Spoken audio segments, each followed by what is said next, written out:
السلام علیکم، بسم اللہ الرحمن الرحیم۔ مومن کا مرض اس کی خطاؤں کا کفارہ ہوتا ہے۔ خیرات کیا کرو، صدقہ تم کو دوزخ کی آگ سے چھڑانے کا ذریعہ ہے۔ صدقہ سائل کے ہاتھ سے پہلے اللہ کی بارگاہ میں پہنچ جاتا ہے۔ لوگوں پر آسانی کرو، سختی نہ کرو، اور خوشی سے بات کرو، نفرت نہ دلاؤ۔ انسان کا ہر عمل اس کے لیے ہے مگر روزہ اللہ کے لیے ہے۔ کسی کو نیکی کی تلقین کرنا صدقہ ہے اور کسی کو برائی سے روکنا بھی صدقہ۔ آسانی پیدا کرو، تنگی نہ پیدا کرو، لوگوں کو تسلی دو، نفرت نہ دلاؤ۔ اللہ تعالیٰ نے میری امت کے وسوسوں یا دل کے خیالات کو معاف کر دیا ہے جب تک انسان اس پر عمل نہ کرے یا زبان سے نہ نکالے۔ جب تم بیمار کے پاس جاؤ تو اس سے اپنے لیے دعا کو طلب کرو۔ بیمار کی دعا ایسی ہے جیسے ملائکہ کی دعا۔ اگر لوگوں کو فجر اور عشاء کی نماز کا ثواب معلوم ہو جائے تو گھٹنوں کے بل گھسیٹتے ہوئے مسجد میں آئیں گے۔ نبی کریم صلی اللہ علیہ وآلہ وسلم نے فرمایا کہ بیوی کی کمزوریاں تلاش نہ کرنا۔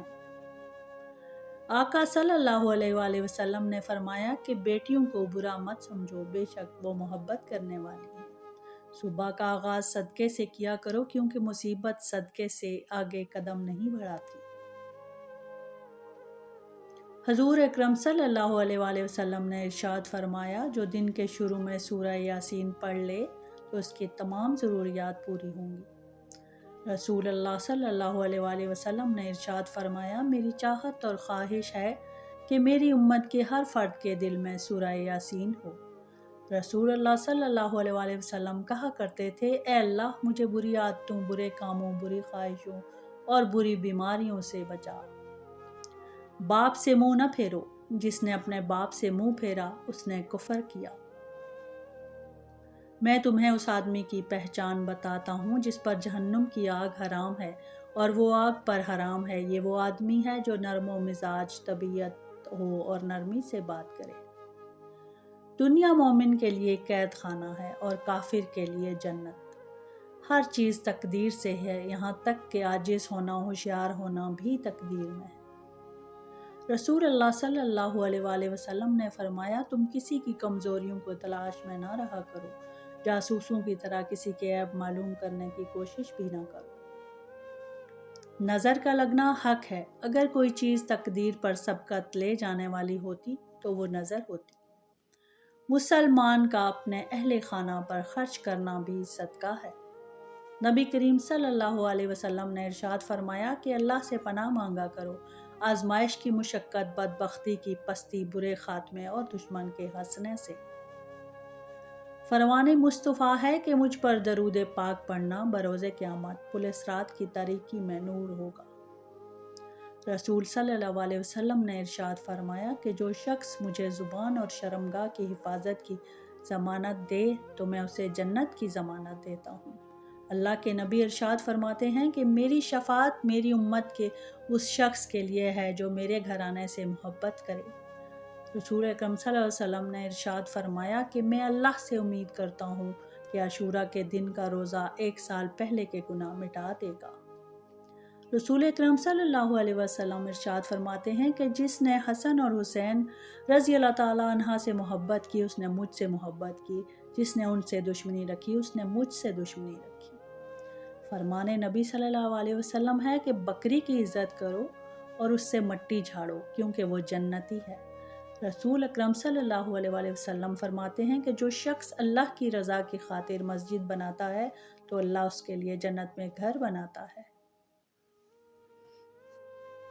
رسول اکرم صلی اللہ علیہ وسلم نے ارشاد فرمایا کہ ایمان کے 4 شعبے ہیں، ان میں بلند ترین اور سب سے اعلیٰ شعبہ لا الہ الا اللہ اور سب سے ادنا شعبہ راستے سے تکلیف دہ چیز کو ہٹانا ہے۔